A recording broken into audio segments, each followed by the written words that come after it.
অন্তবিশিষ্ট, অবিনাশী, অপ্রমেয় এবং নিত্য শরীরের সমগ্র জগতে যত শরীর আছে সেই সবগুলিকে অন্তবিশিষ্ট বলা হয়েছে। অন্ত আছে বলার তাৎপর্য হচ্ছে এই যে এগুলি নিরন্তর শেষ হবার দিকে এগিয়ে চলেছে। এদের অবসান ছাড়া আর কিছুই পরিণতি নেই, কেবল অবসানই আছে।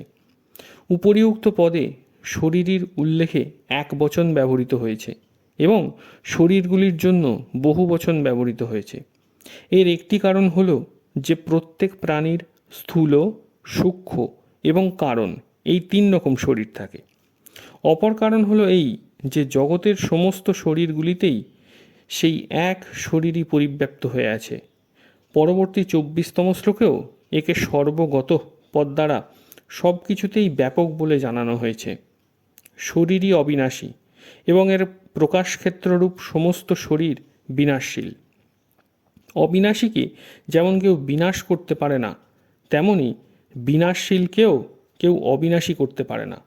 বিনাশশীল যা তার বিনাশী ভাব নিত্য বিরাজিত থাকে, অর্থাৎ তার নাশ হবেই।